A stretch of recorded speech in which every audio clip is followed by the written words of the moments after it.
Hello, and welcome to another episode of The Brothers Discuss. I am Alex. And I'm Chris. Chris, it's been a little while, I know, but the entity got us, I guess.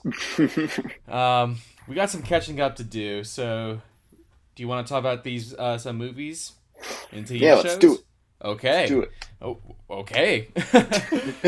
Well, we'll start with a TV show we both watched, Daredevil Born Again. You want to take this one first? Sure. This was possibly the biggest Marvel show in terms of my anticipation going in because I love the original Netflix Daredevil series, and it's cool to see that there's this sort of continuation of it. You know, we've gotten little glimpses of like Matt and Kingpin sprinkled throughout other MCU stuff. But now they're back in a new show, and I thought it was pretty good. It's nothing amazing, and it is pretty obvious and apparent, like what is pre-overhaul and what is post-overhaul. Um, and I guess we'll start there, but like Sure. I think this is at least where this season ends up. It's a step in the right direction, and I'm very Yeah. excited for season two. Well, I guess before we get into that, I think back to when they announced the show, and I think it was at San Diego Comic Con when they started saying Hmm. like these are all the next projects, and I'm pretty sure they said this season would have like 18 episodes, Yeah. and obviously a lot changed. And I remember the first images of them like filming the show coming out just before the writers' strike, and they showed Charlie Cox walking past like there was like signage in front of a church or something, and it was Hmm. like the dates on the board in front of the church. Like I think it was a church. Implied that it was taking place during the blip, which was interesting. I was like, oh, good, we're getting a story during that time. Like we haven't really done that yet, and I mean, Yeah. it wasn't. But in terms of, I will say quickly, in terms of being a sequel to the Netflix show, I mean, it definitely feels like that because we're watching the same characters. And, Charlie Cox in particular is so much fun to watch as Matt Murdock. And even with the Hmm. absence of other characters, it still feels like a continuation for the characters that we were watching. In a weird way, a lot like comic books, where prior events from different writers are still canon, like if you will, for a new creative team coming onto a book. It feels like that. I mean, there's an episode of the show that I think annoyed a lot of people, but I actually really like it. Was I mean, it could have been a standalone one-off just to reintroduce Matt Murdock in the MCU. The episode is the one in the bank. Yeah. It seemed to be an episode that people were really kind of down on, and there were references to Miss Marvel and things like that that you don't really need so much. But I think this show, because one of my big worries a long time ago was that this was going to be, let's see like who we can throw in here from the MCU, and they didn't do that. Like Yeah. we had Miss Marvel's dad, and we had the swordsman, and that was it. So that's fine with me. Hmm. Uh, and I could imagine, like, I don't know this to be a fact, but I could imagine in shows like this, or the CW DC shows, where there might be a percentage where the character has to appear in costume, and I could imagine that being a rule.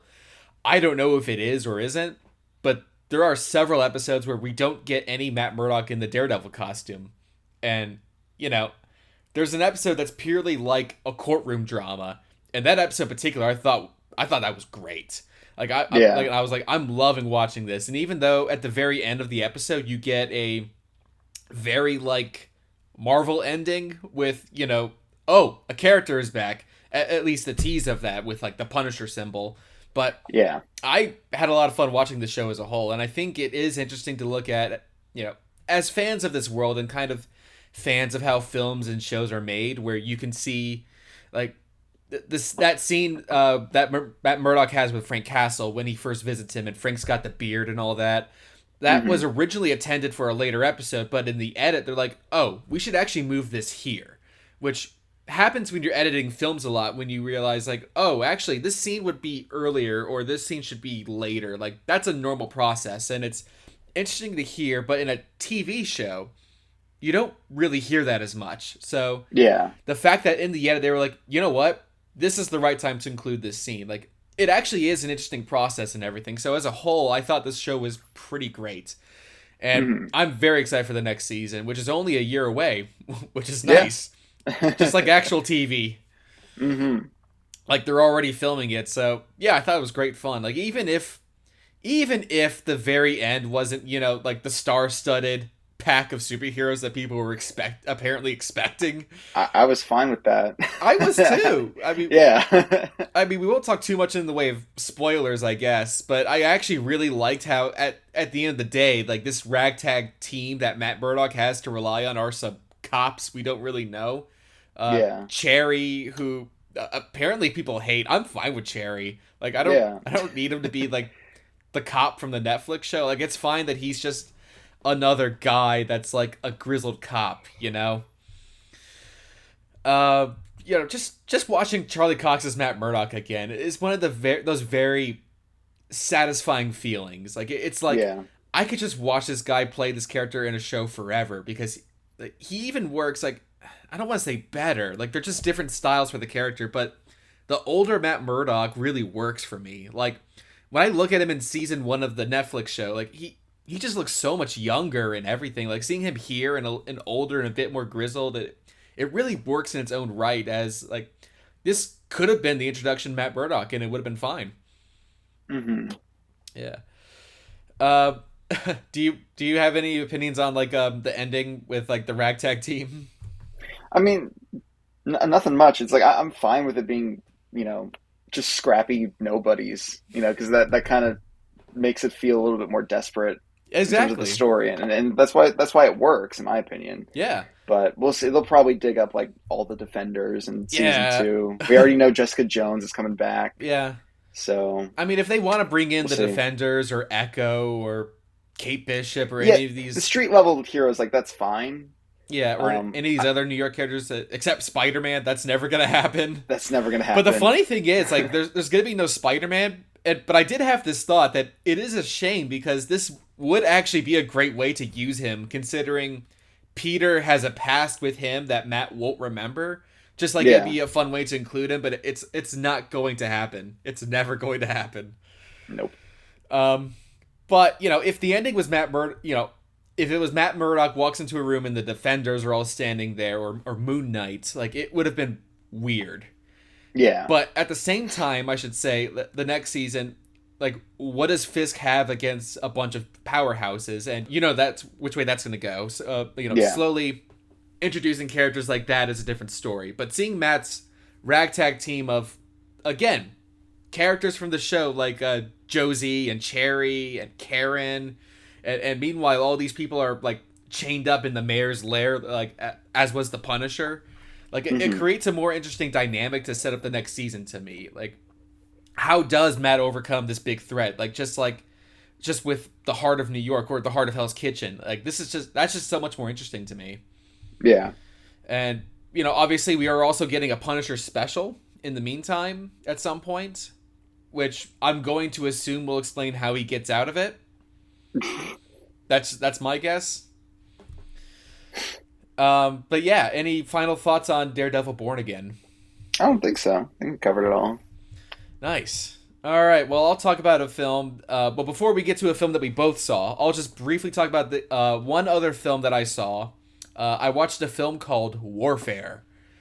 This is an interesting one. It's directed by Alex Garland, and I'm a big fan of Ex Machina and Annihilation and Civil War from last year. I also really liked his film Men, which people were very weird about, and I think they took something from the film that wasn't really intended to be there, but and Carl Urban has given him the credit for mostly directing Dread. Like, he's a director that I'm very interested in, and he co-directed this with Ray Mendoza, who he's a film producer as well, but he was also in the Navy SEAL, so he has a war, I suppose you'd say, background, which lends itself to this film, which is about a platoon of Navy SEALs on surveillance in Iraq, where something happens, and the film mostly takes place in real time. Besides the first, I want to say 10 minutes of the film. Like it opens on a group of soldiers as they're watching the Call on Me music video, which if you don't know that music video, it's like a bunch of women in very, very tight clothing, like working out, and they're just like all jumping around. They're just like getting psyched watching this very horny music video. And then it's like dead of the night. They're creeping around. They go into a house and they have to tell the family to be quiet as they break down a wall to go into the next room. And then daylight, and then everything happens in real time. And it's very, like, I really liked it. Like, again, this has gotten a little bit of some interesting reactions, though most of it has been good. I think people, in a similar way to Civil War, where that was, people say, very centrist in terms of its political stance, and I've never totally agreed with that, because I think there's the scene with Jesse Plemons in that film, where I'm like, is this really a, like, I think we're telling a very specific story with the political side in that film with that scene, but it's also not about that. It's about the journalists covering a story, and it doesn't really matter what is happening in the real world. We're just kind of seeing things through their perspective, which is meant to be unbiased. So no matter if it's the left or wrong, the right or wrong, it doesn't really matter in terms of the main characters in the film that we're following, in my opinion. But some people view it differently, and the way the world is right now, I understand why. But with this film, you know, I think a lot of us know the story of the war in Iraq and everything from the 2000s, and you know, we're kind of just watching these guys on their mission. Like, what exactly they're doing, we're never really told. Their enemy that start attacking them, we don't really know who they are, but it's irrelevant because we're kind of watching these guys who we see as, you know, brave soldiers suddenly become very vulnerable when they're under attack. And I don't want to spoil anything, but you see it in the trailer, like Joseph Quinn and Cosmo Jarvis, they're like on the ground screaming for such a, like, especially Joseph Quinn, for such a large portion of the film, and a very, very good war film. I'm not a big war film watcher, especially for the more modern wars, but this was, I thought, a very good film. So if it sounds like it's for you, check it out. If it doesn't sound like it's for you, that's okay. Go watch Sinners or something. Let's talk about Sinners. Let's do it. All right. You take the lead on this one. I loved it. It's my favorite movie of the year so far. It's yeah, just really solid stuff. I think I loved my favorite part of the movie was just everything they did with the music, especially that one sequence Yes. where it's like going through like the past and the future, and it's like, it's just so well done. And I saw this in IMAX. It was spectacular in IMAX. It was so good. So yeah, I don't really have like any negatives to say. I mean, it was just really solid and like just so much fun to watch, and the vampire stuff was all pretty cool, and yeah, it was great. So, yeah, I was excited for this movie. I thought that the first trailer that they released was super interesting because you don't really get a proper sense of what the story is at all. And I kind of wish the second trailer showed you a lot less. Like, I don't mind that it showed that vampires were the threat in the film, but it showed you that one of Michael B. Jordan's characters becomes a vampire. It showed you that Haley Steinfeld's character becomes a vampire. And I thought, like, I would prefer going into the film not knowing that, to be honest. But I thought this was fantastic. Ryan Coogler is very interesting because I do like all of his films. Fruitvale Station is a really, really good, small, very dramatic film. And Michael B. Jordan is in all of his films, like even Wakanda Forever. And so they're this really cool duo that I'll always just be excited to see. And on top of that, Ryan Coogler also always works with Ludwig Göransson, the composer, who's also a producer on this film, which was interesting. So there's this trio that these three guys have that I'm just like, I'll always show up to watch that. Like, I think they're a great group together. And because this film was shot with IMAX, and you have a Ludwig Göransson score, like, there were moments where I was like, oh, this feels like what Oppenheimer felt a little bit in terms of this really big, great visual film with this awesome score. Like, there's just a way that the IMAX cameras look that I really like. Like, it's so clear, and I love those cameras, like how those cameras look now, that I could, I could properly tell the difference between them. Yeah.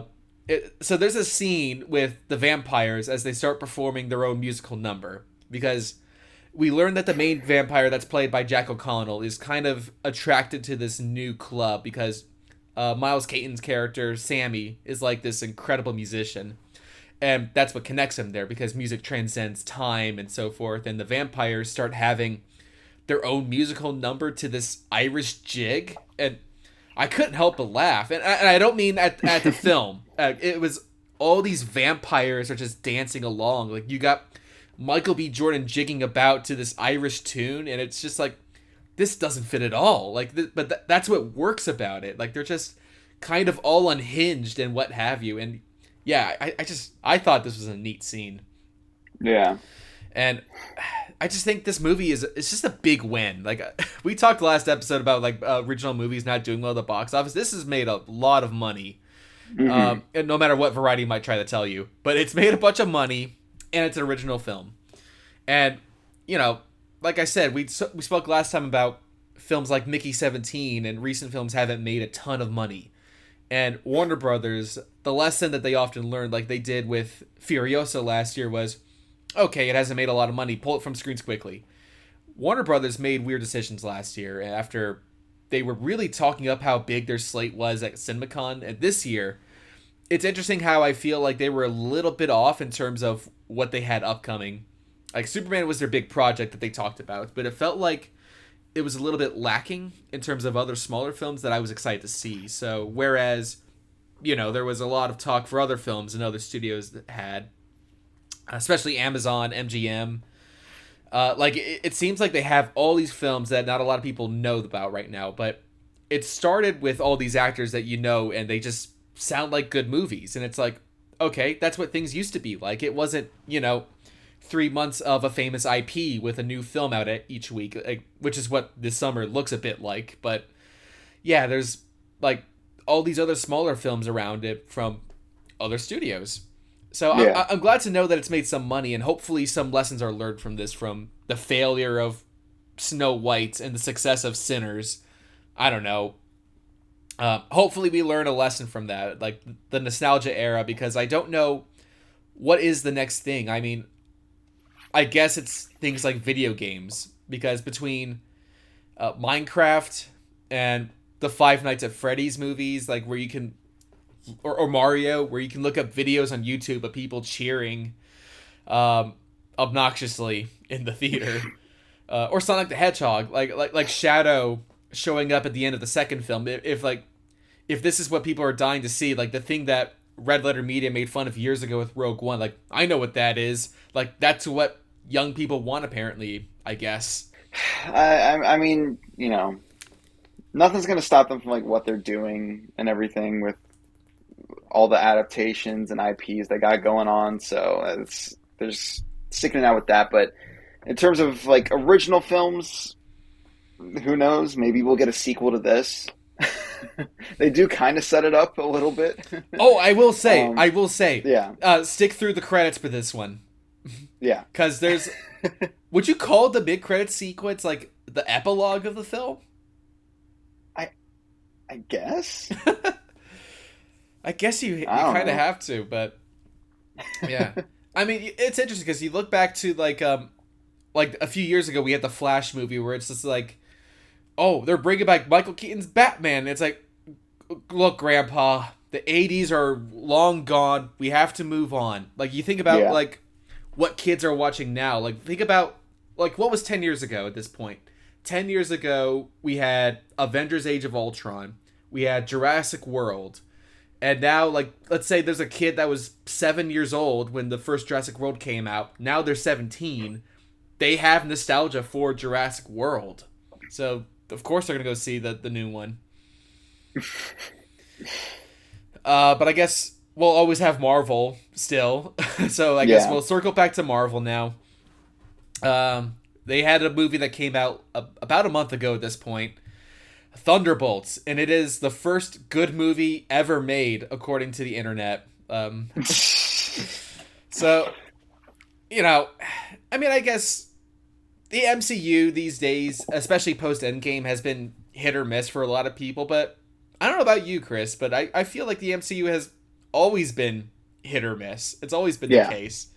I think it's just it's easier to notice now because we have so many projects Yeah. every single year, and a lot of them have been like some stinkers. But again, yeah, that's been the case since phase one.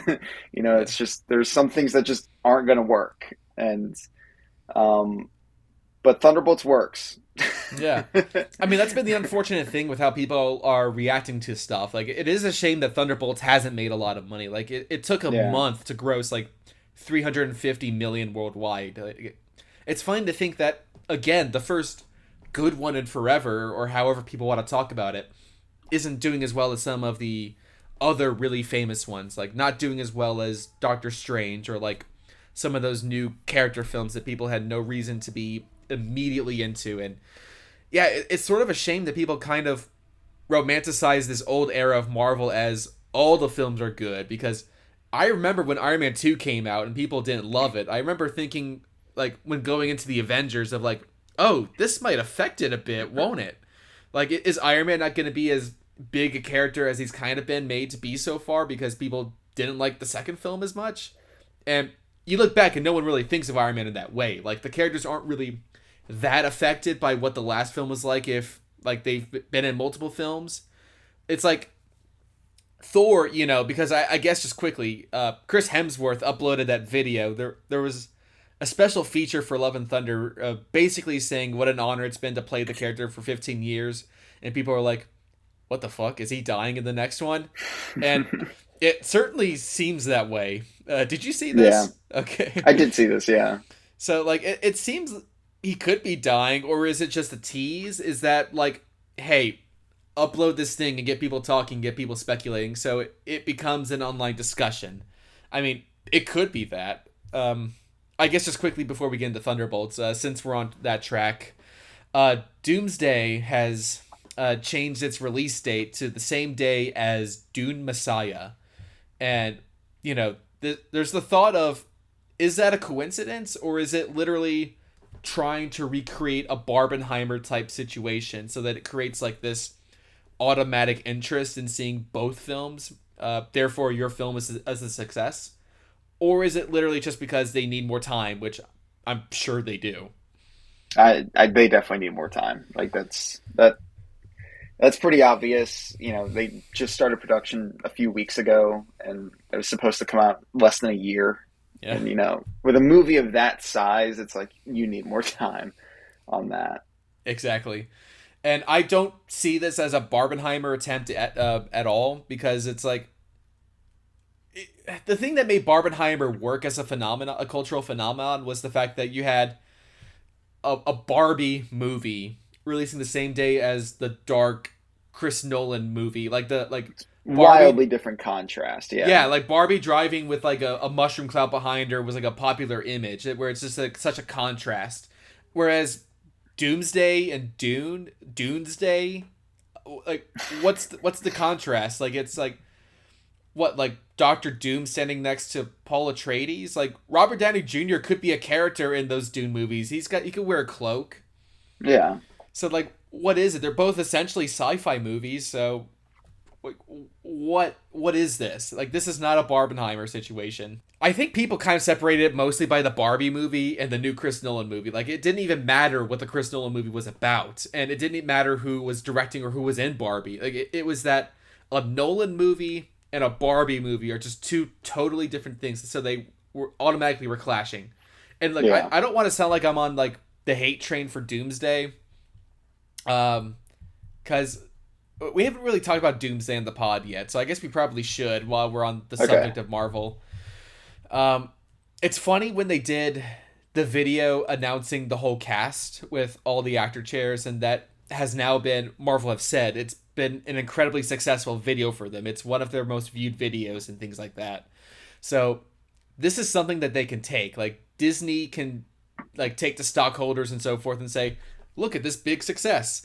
Even though online everyone's joking about like 7 hours to watch a bunch of chairs.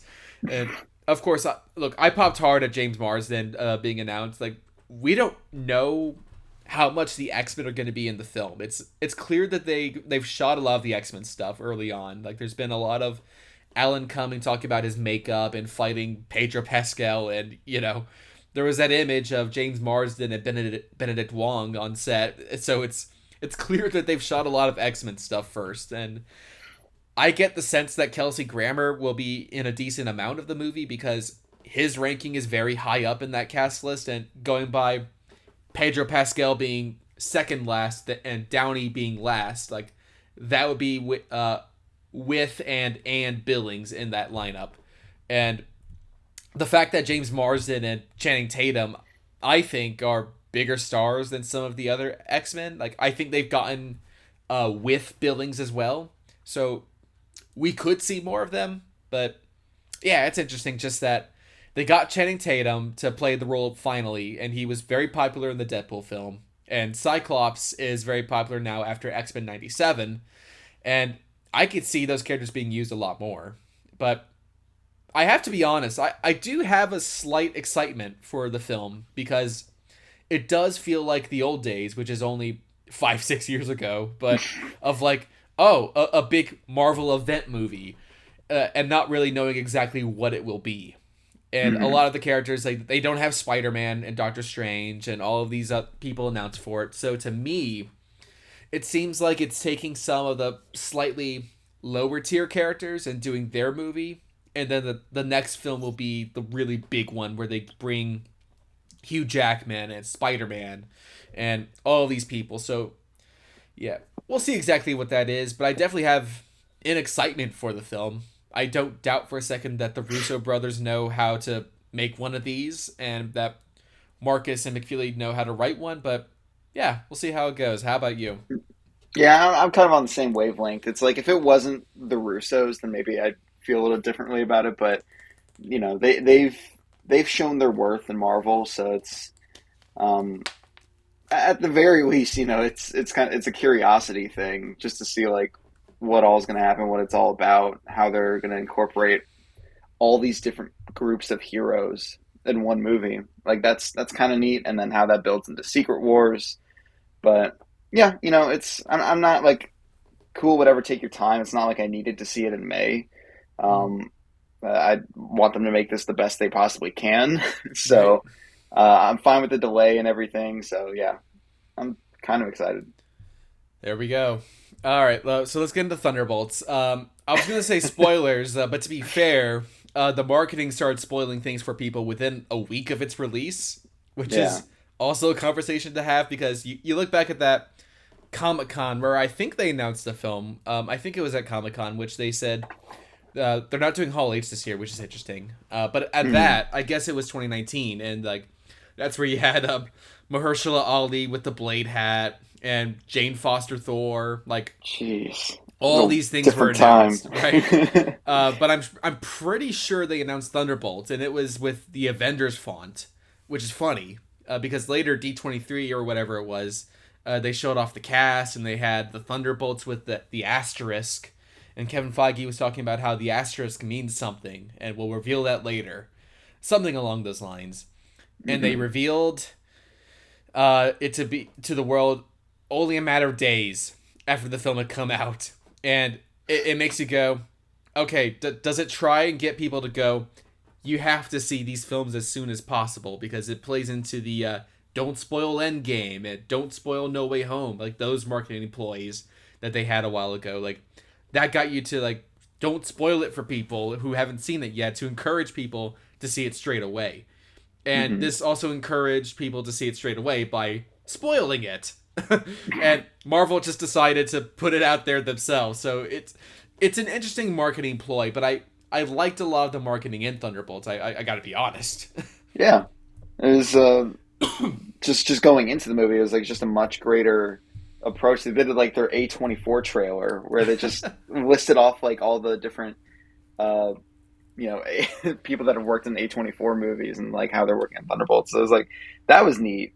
But no, the title change, like I've gone back and forth on this because I think like I don't know if they just anticipated it to be a bigger hit than it actually was, or was the title was like the sudden, wide stream reveal of the title change. Like was that like just a response to get people to go see the movie? because it's like, oh, you're technically watching an Avengers movie now, so it's Right. like it's weird. It didn't quite work because, like I said, this didn't. This is like one of their lower Yeah, grossing Marvel movies. So I don't know, but this also feels like, in a way, kind of like a product of like early Marvel in some ways, where it feels like they're pulling ideas from like mid to late 2000s Marvel comics. Like, you think back to like Avengers, people were expecting the Skrulls to show up. Like, they were so hmm popular back then, and now they finally use them, and I guess we'll never see them again at this point. But the inclusion of someone like Sentry, who they adapt some elements to him, where he's a superhero with a dark side inside him. They don't go the full route of him being like, he was always there. He was always there since the beginning. They don't go that way with him. But they adapt like key elements, and that's the thing. That's always the thing I'll always champion with these movies, is that I don't care about comic accuracy.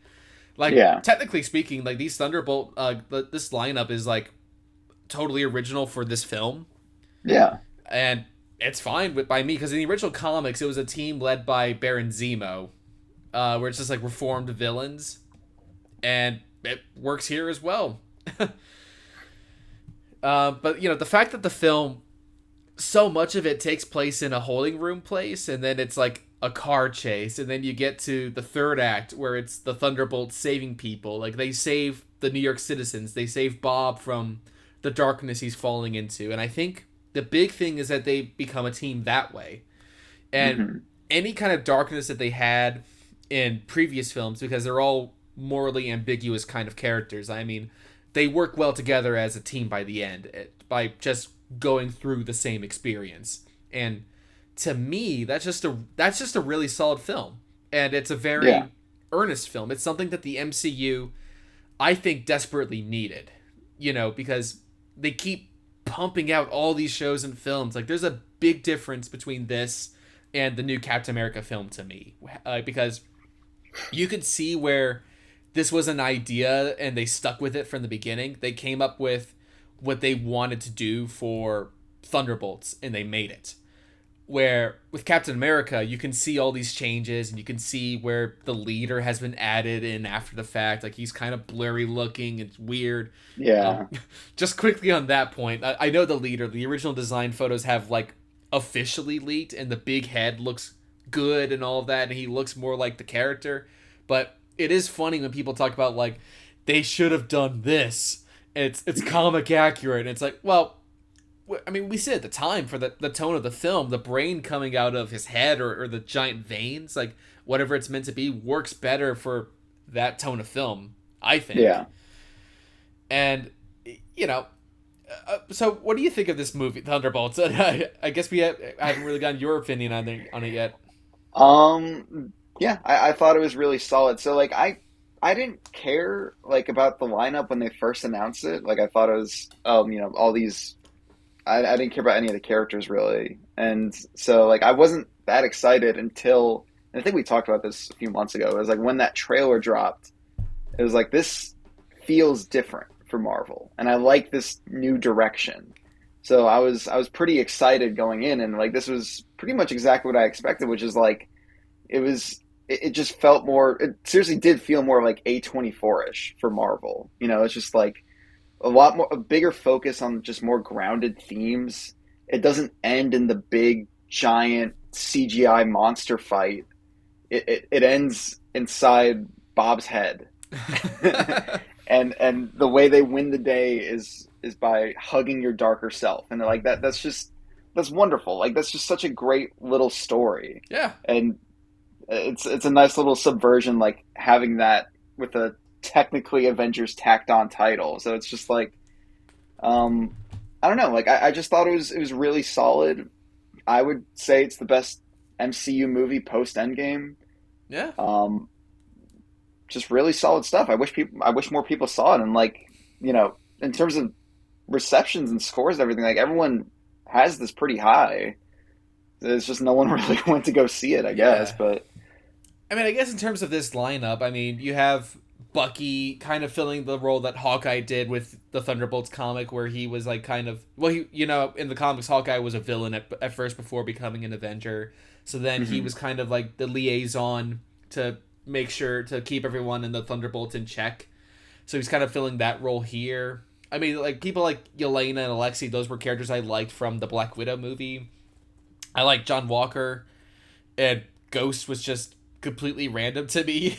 But I mean, in a similar way to Guardians of the Galaxy, or any of these sort of team movies that they've done, like the Avengers, like they've never been exact lineups of where they've been in comics at certain times. So I'm fine with Ghost. I mean, yeah, no, I'm fine with like the selection. Like, yeah. it's just I didn't care about most of the characters going into it, and that was kind of like my thing. I mean, you can throw in whoever you want. I don't care, but like, as long as they're fun to watch, and in this movie they all were. Yeah, and I mean, Ghost. Like, this movie made me like Ghost. I mean, yeah, we've talked about Ghost. Like, the villain from Ant-Man 2 is now an Avenger. Like, that's how some of these characters progress sometimes, and I'm happy for that, because her powers are cool, and she doesn't get like tons of characterization in the film, but she just sort of works for what she's there to do, and it's kind of Yelena, and I want to say John Walker as well, that they get some of the most characterization of the existing characters in the film. It's like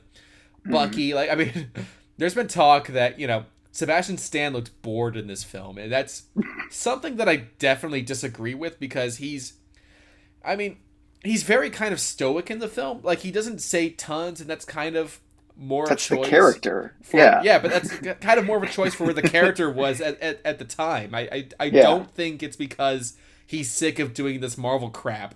Like, he wants to go and do something else. Like, it's just more an example of where Bucky, the character, is at the time. And, but, like, not that all of the Marvel films have been super different, but it helps us as people who like watching movies. I think it helps us get a little more invested into something that doesn't just feel like the last one I just saw. I mean, so we'll see how it goes as an adaptation, or if the casting is all perfect and things like that. But it feels like another big film with characters that we like, and yeah, we'll see how it all goes in the future, because they're all coming back in Doomsday.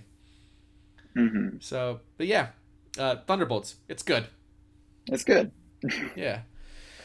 All right, so the next thing that I will talk about, I saw the new Final Destination film recently. Final Destination Bloodlines. Chris, have you seen any of these movies? Nope. I've seen clips of different ones. I couldn't tell you which one's from what, but I've seen a lot of the death scenes. But other than that, like, I haven't seen one of these like all the way through. Okay, well, so the interesting thing is that I thought this one was really, really fun. And these films are not my type of thing at all. And they're very over the top, but once you kind of understand that, you end up just strapping yourself in for a fun, violent, bloody film. And it's nothing but deaths and people being afraid of dying, but it's so over the top that you can't help but enjoy it. So I really like that. It's the return of a franchise that ended. So the fifth film, minor spoilers, I guess, but the ending links itself to the beginning of the first film. So you kind of go, oh, we've kind of closed a loop here of some kind, and that's it for the franchise. And I think that last one came out in like 2011 or 2012. So you get to this film, which it's a long time after the fact. It has some links to the originals, and Tony Todd, the late Tony Todd, has a really wonderful scene in it, and it feels like we've just like seen him leave cinema now in this scene, and it was very nice. But it's a good film, so if that sounds like your cup of tea, then I would recommend checking it out. All right, so I watched another film on Amazon called Another Simple Favor.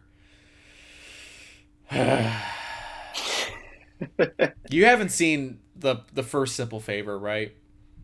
No, I didn't even know that was a thing, honestly, until you just said that. It's a thing. It came out in 2018, the same year as Venom. Oh, man. Directed by Paul Feig, the guy that did the 2016 Ghostbusters. So it stars Anna Kendrick and Blake Lively, and the first one I'm going to talk about real quick. You need to know. And Anna Kendrick is a mom. They're both parents, and Blake Lively is seen to be kind of this wealthy, a little bit snooty, and Anna Kendrick is a chaotic mom, and they become friends. And somewhere along the way, Blake Lively tries to fake her death, but we realize that it's actually her twin, who is like a drug addict, who she has killed. And I can't remember why she was doing that. Anyway, Anna Kendrick fell in love with Blake Lively's husband, who is Henry Golding. And through her mom vlog, she reveals that Blake Lively is still alive. And it's a bunch of nonsense. And it's like a crime film or, this suspenseful film for the first, I want to say 2/3 of the film. And then the third is like a silly Paul Feig comedy. And it just didn't work for me at all. Like the shift in tone, I thought, was ridiculous. And I hated it. So there's this new film. I don't know if there's a big audience for A Simple Favor, but we have another Simple Favor. And Blake Lively, who is in prison, has been released, and she's getting married. And she asks Anna Kendrick, who is getting famous for writing a book about all this stuff, or at least attempting to be famous for writing the book. Like, the book's not doing very well. Like, she gets Anna Kendrick to be her maid of honor and takes place in Italy, I think. I can't remember now. And it's just so terrible. And this one leans a lot more into the comedy aspect of it. In the first film, there's a small subplot about how Anna Kendrick's father had died. And at the funeral, she met her half-brother, who she didn't know existed, but looked so much like her dad. And they end up sleeping together. And Blake Lively calls her a brother fucker. Then, in this film, Blake Lively, it's revealed that she wasn't just a twin. She was a triplet. There was a third Blake Lively that was born and got raised by Allison Janney for some reason. Anyway, this triplet has killed her new husband and killed Henry Golding. Spoilers, whatever. And yes, and also this triplet raped Blake Lively. So we have this scene where Blake Lively is performing like sexual acts on Blake Lively. And I don't know if that's for anyone. It's just nonsense. We have a triplet, like, oh god, it's so bad. It's so bad. And it makes me go like, who is this for? Like, is there really an audience that really needs this movie? And you look at the average ratings and it's fairly low. It's not like anyone's being like, this is an underrated classic or anything like that. But it's just a waste of time. Why are we making this now? Anyway, that was a small rant. A simple rant, if you will. The next film I'll quickly talk about here is Lilo and Stitch. Hey, another simple rant. Okay. I'm not going to rant about it. I'm joking. But, okay, so do you like Lilo and Stitch? Yeah, I enjoy it. Yeah. So I rewatched the original Lilo and Stitch before seeing this new one, and I hadn't seen it since I was a kid. I remember liking it as a child, and I hadn't seen it since then, but after watching the original, I realized, wow, what a good film that is. The premise is not that complicated. It's just kind of perfect. And I think there's that small little period in Disney's animation with that and The Emperor's New Groove and some of those films where they're a little underrated because they're not classic Disney, and it's before they jumped into everything looking like 3D animation Pixar. And yeah, this small period of time where I was a kid, it's clearly nostalgic for some people because this new Lilo and Stitch has made a lot of money. It definitely beat Mission Impossible, which I didn't think was going to happen, but any thought that we had of the live action remakes being done after Snow White like crashed and burned. Even though I thought this new film was terrible, people seem to be enjoying it, and it's making a lot of money. So, therefore, they're going to continue. So, just because Tangled got canceled doesn't mean that these are ending. But I think the main thing I want to talk about with this is I don't think that these films need to be shot for shot or scene for scene remakes, because then you're not doing anything original. But at the same time, if you're going to change aspects of the story and they are actively worse, then that's also the wrong approach to take. Like, there's got to be a good middle ground here. So, in this film, the Jumba character in the original film, the guy who, like, the alien who makes Stitch, he's played by Zach Galifianakis in this, and he doesn't do, like, the European or the semi-Russian accent. He just sounds like Zach Galifianakis.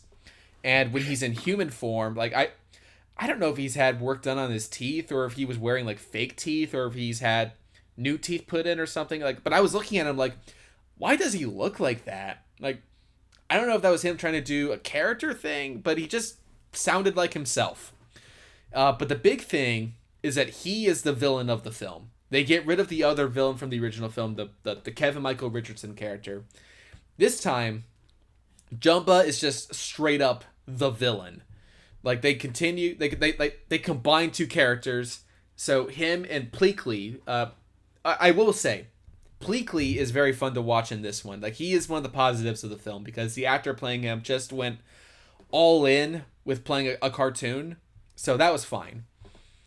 But the one change that they make that does make sense is that Jumba and Pleakley, instead of dressing up as humans, they transform into humans through some kind of technology, which actually does make sense because when you watch the original and Nani, who's Lilo's sister, is like, oh no, what's wrong with your head after like Stitch bit it or something? And Pleakley is a Cyclops. Like, it's a green guy with one eye for a head. And yeah, so it makes more sense doing that because, the cartoony element of the original film, like that's where you can get away with that. Like, it would be much harder in live action. Like, that's the one good change that they make. It's like the Bubbles character is no longer like the child services character in this, like, though he's in the movie. Like, he just works for the CIA. And the one funny thing is that he's voiced in the original by Ving Rhames, who is Luther in the Mission Impossible films. And in this film, Courtney B. Vance plays him. Like, he does wear the Luther getup, wearing like the hat and the Hawaiian shirt, which I was a little amused by. Like, they could have just got Ving Rhames for this. But the child services character is played by Tia Carrera. I'm actually not sure how you say her name, but she was the voice of Nani in the original, so she got a role in this. So good for her, I guess. But the big change I did want to bring up is that we find out during the film that Nani cannot go to college and study what she wanted to study because now she's Lilo's guardian.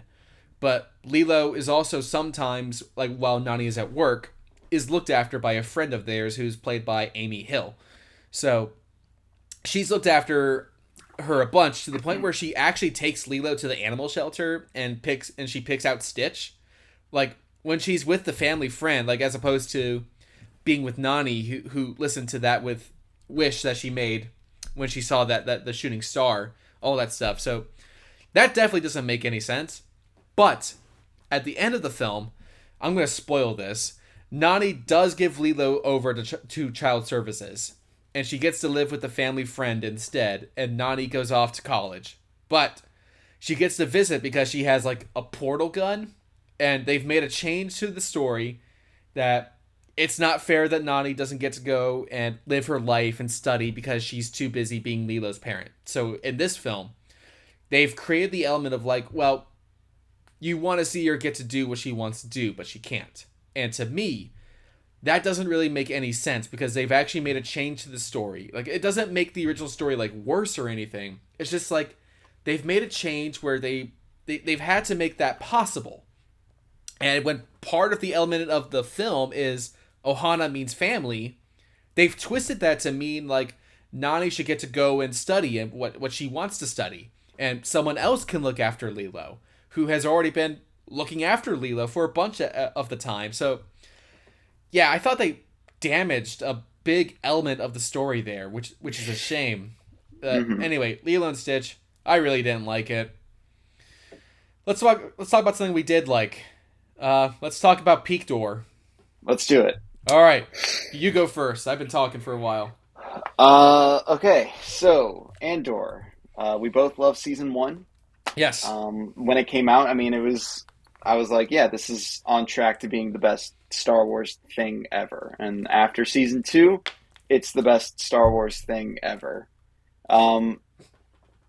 Yeah, I mean, it's definitely the best thing we've gotten since the original trilogy. I feel very confident in saying that. And we've had a lot of great stuff. Obviously, we both love Last Jedi. Force Awakens is fun.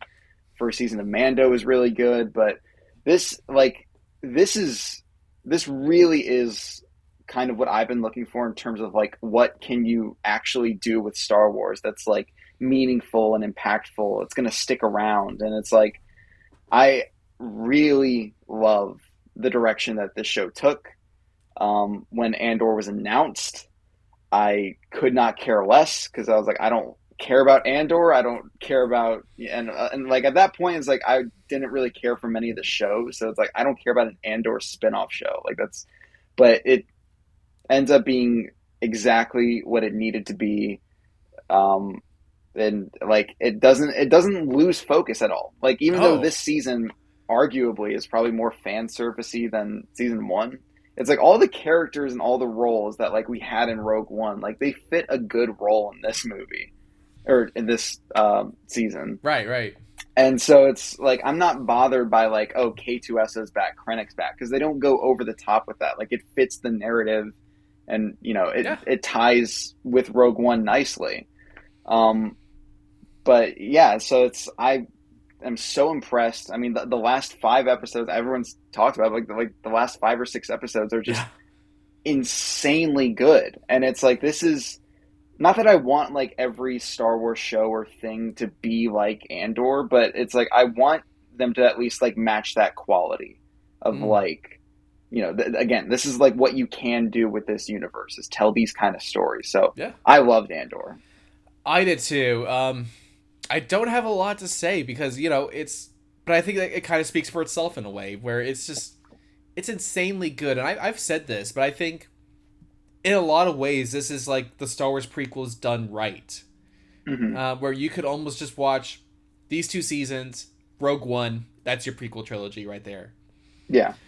But like you, unlike the prequels, you give a shit about the characters, and Yeah. it's genuinely like engaging. Especially episode 8 of this season. That is an intense episode. Hmm. But it ends in such a great way, and I don't even want to give it away. I will say though, the final shot of this season, the literal final shot, is beautiful. Hmm. I never want to see that get followed up. Yeah. I hope it doesn't. Um, yeah, and kind of going back to what you said, I won't get into huge details about the Gorman massacre, Yeah. but it's intense and it's really great and effective, and it's just like that to me, like that just says so much about like it's not about the scale of how you do these things because like what it made me think of is like okay, Rise of Skywalker, you have 10 billion star destroyers, each of them with Death Star lasers, and it's like at that point you've gone so over the top. It's like I don't feel a thing. Mm. But you just scale it down to, just this one town, this one plaza, and then you have all these horrible things going on. And you get to see it firsthand instead of just like whatever the hell Rise of Skywalker was. Um, it's like that to me. That's a much better example of how effective it is, like how you scale these things, and like it also just a great thing. I know we're anti lightsabers here. Um, this show is 24 episodes long. It doesn't have a single lightsaber, period, and I think that's great. Yes. That was kind of joking. Like, not I don't have a huge beef with the lightsaber, but I just get sick of seeing it all the time. But like again, it'd be so out of place if we saw one in here, and like stuff like the Gorman massacre, it wouldn't feel as impactful as it does because you see a laser sword and that like cutting people in half or whatever. It's just Mm. like this like makes the Empire feel scary, and like Yeah. it makes stormtroopers look scary, and that's what you're going for, and it works really well in this show. All I'll say is if you don't like Andor, I question your taste as a human Yeah, being. yeah. Um, all right. Well, we've reached the main event. Mission Impossible, Not Dead Reckoning Part 2. The Final Reckoning. Um, I guess it was interesting hearing Christopher McQuarrie talk about the film on the Happy Set Confused podcast, because he talked a lot about like listening to the fans and listening to what people want to see. Like that interview was interesting. I could see why Tom Cruise really likes him, because he seems like a less charismatic Tom Cruise, quite frankly, McQuarrie. But Yeah. there were things I didn't quite buy. Like he talked about like listening to the fans, then also talked about I don't pay attention to any of that stuff in the same interview. So I don't know. There's a little bit of fibbery going on there, but yeah, it was interesting hearing them talk about what fans like and don't react and things like that. So obviously, the part one aspect of it was something that people had guessed was a bit of a contributor to Dead Reckoning not making a lot of money, which I never totally agree with being a reason, but it could seem that way of like, oh, this is only a part one, and then a week later, two really big films come out. And then it just really affects the longevity of something like Mission Impossible. But then, after Barbenheimer, it seemed like there wasn't anything quite as big for the rest of the summer. I mean, also the strikes were happening, so we were getting less interviews and so forth. But yeah, anyway, just I had a point to all of that, and it's left my brain now. But anyway, they didn't call this one part two. And I wonder if that was from people saying that, or more interpretation of people not seeing part one for that reason. What do you think of all that? My interpretation was that like this movie has a pretty big finality towards the whole, like just the whole franchise, not just like a part two of this big story. So I guess that's what the final reckoning part is tacked on. I mean, it's not like you can get Tom Cruise to easily say, "This is your Dead Reckoning Part 2." Yeah. They couldn't say that. Would it make sense? Yeah. So I don't know. It's all right. All right. I guess we should get into this. So look, I really liked the film. Everybody, I thought it was an incredibly well made film. I feel like I gotta defend myself beforehand because I do have negatives that I want to bring up, and when you talk about negatives on a popular film, it often presents to people that I don't like the film. Like, that's what they take away from it. That's not the case. Yeah. But I will say, this film has a very heavy amount of flashbacks, and we get, like, this big video package of all these things from all of the films at the opening of the film. So, some of it's necessary, some of it's not. Like, they tried to put Mission Impossible 2 in there. They tried, but my thought was there are flashbacks throughout the film as well. Like when we're learning about Paris, this character, they flash back to her being betrayed by what is the villain's name of the film? Gabriel. Okay, I couldn't remember Gabriel. Okay, yeah, when he said like he knew what her destiny was going to be, like they show us that, which is nice to know where a character is, but then later in the film, they show us events from scenes from this very movie. And that's where I'm like, okay, what are we doing here? Yes, that is probably the biggest legitimate criticism I have for this movie is like, it's there's just too much. It's like every now, like, all right, so at the very beginning of the movie, they have like a little montage of like all the different stuff Ethan did throughout all the movies, and like that's fine, like that little montage, that's fine. And and I'm okay with like every now and then you show flashbacks, because I mean this is a big franchise, it's been going on for 30 years, and your casual audience is not going to remember like the rabbit's foot from Mission Impossible 3, or like they're not going to remember, oh, that's the guy from the Black Vault from the first movie. It's like, so it's when you sprinkle it throughout, like that's okay. When I have to see the Black Vault break in like 4 times in this movie, and I have to see like Tom Cruise do like the 1-inch drop like for the 4th time, it's like I know what that is. Yeah, you're not really spelling anything out. So, and yeah, it's like you said, they showed flashbacks to Dead Reckoning, they showed flashbacks in Final Reckoning, and all that stuff. Like that was a little bit too much. And that was one of my biggest problems the first time I saw it. But I did rewatch it. Mm. and that was so much less noticeable the second time. Hmm. Um, because I was just, the second time I watched it, like I was just trying to lock into the movie, see if there's anything I missed, and I just I had a blast the second time I watched it. So I guess I'll jump in there. Sure. First time I watched it, I was very conflicted.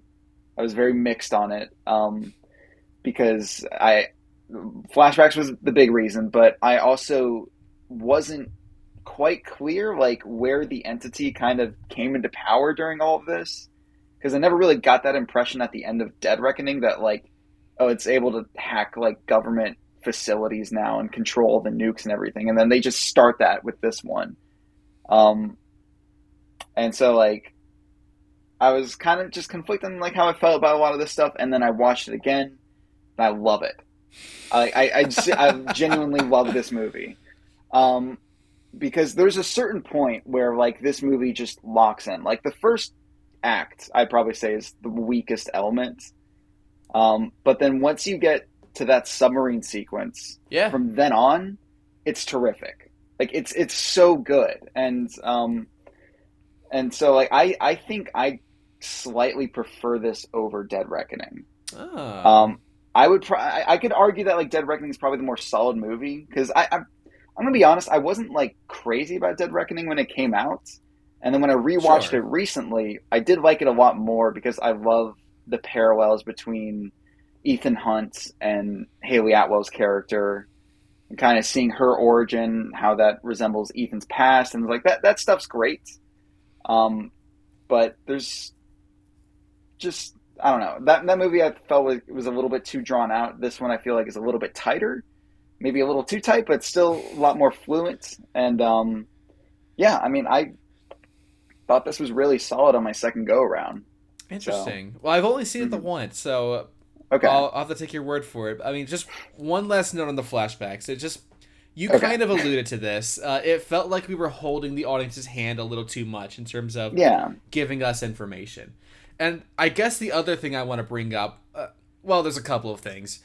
There is less comedy in the film, and one of the comedic moments is brought on by an action scene that we don't see. We just see Grace. I got that character's name, Haley Atwell's character. We see her reaction to Ethan Hunt, presumably killing a group of thugs in a violent manner. Because we then mhm. later get a wide shot where we can see an axe is in a guy, Yeah, and they didn't show us this scene. Like we're just watching Haley Atwell, and I think that's meant to be funny. But on top of that, there's less hand-to-hand combat in the film and a lot less action in that sense. Like there's big set pieces that are wonderful to watch, but there's less hand-to-hand action throughout the film, especially with Ethan. And mhm. it kind of disappointed me that one of the big action sequences we just didn't see. And it felt like, is it because it's too violent and it's our hero of the story brutally murdering people?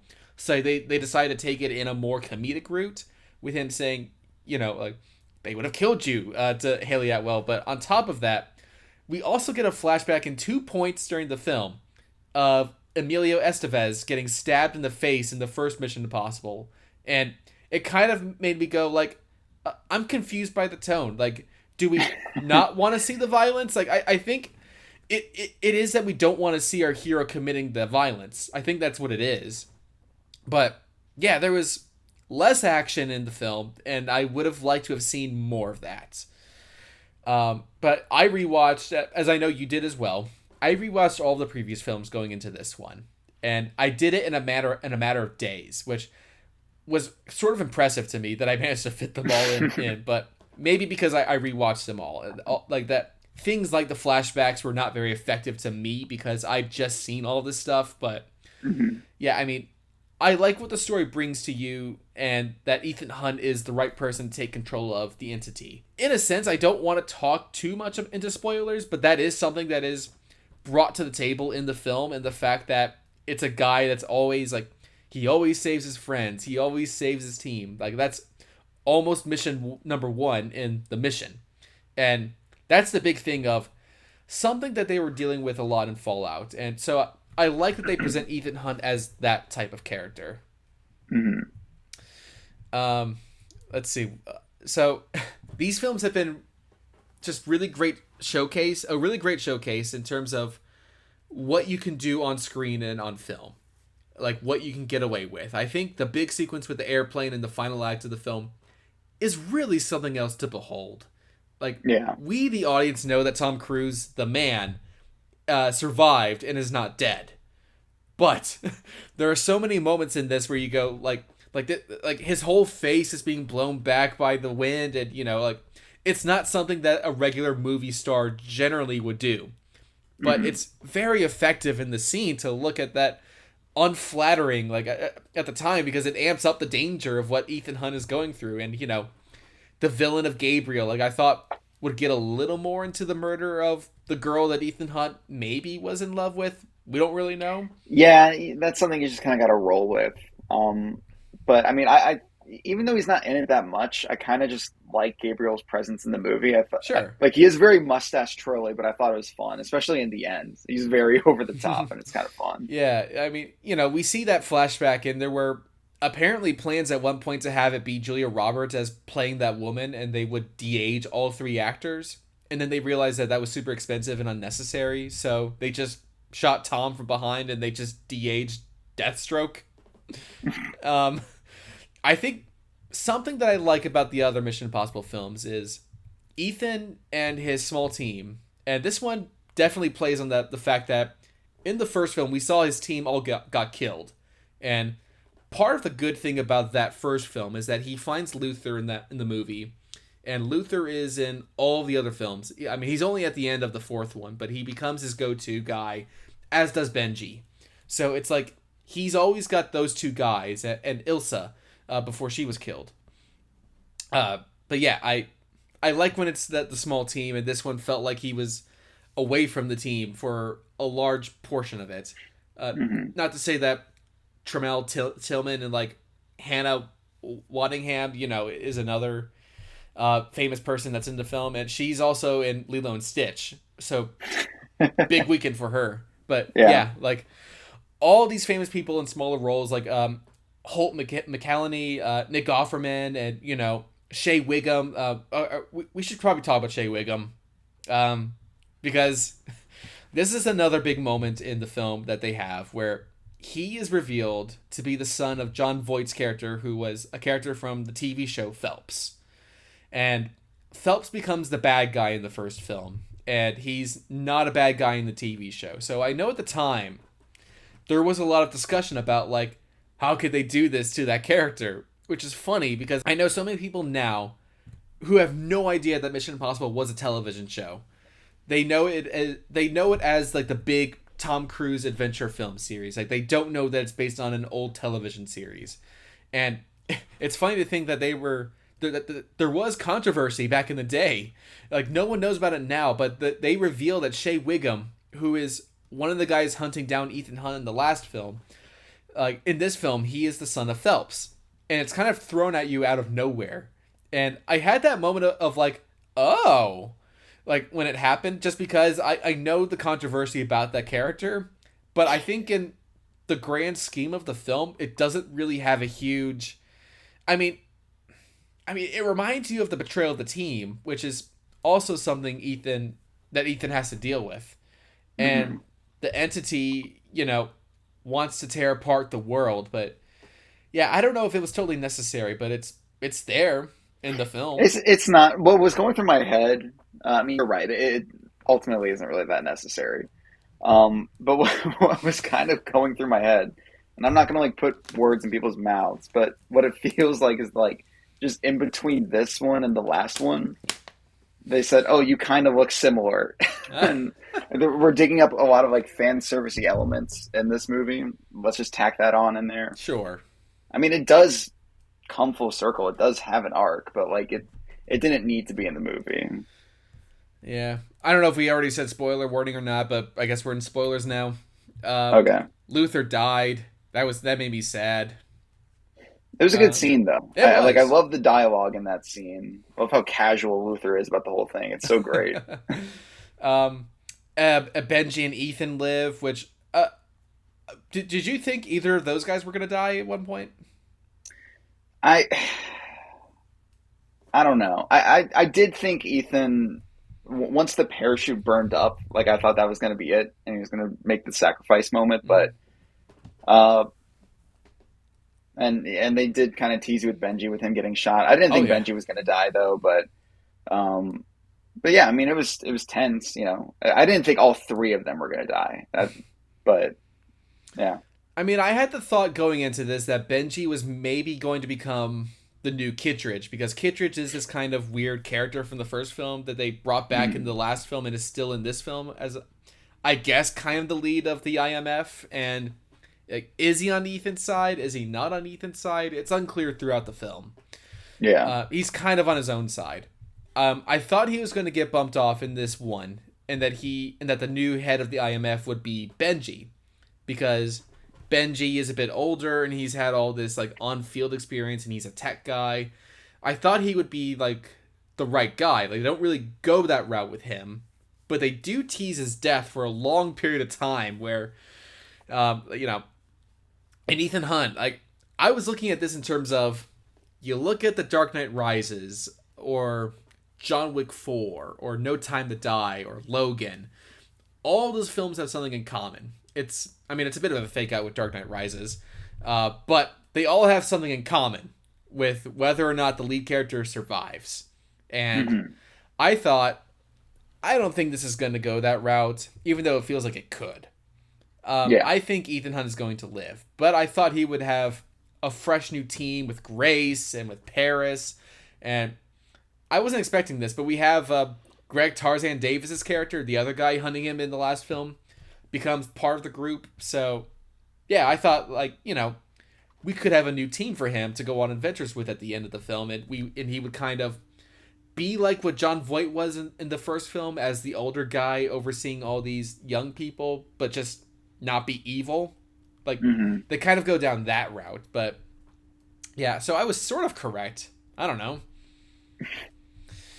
All right, well, there you go. Anything else to say about the film? I don't think so. Okay, well, I guess that about wraps it up. Chris, where can people find you online? You can find me over on Instagram and Letterboxd. I am there as well. You can also find my editing work for Amazing Spire Talks YouTube channel. So please check that out and watch everything. All right, everybody, take care. Bye.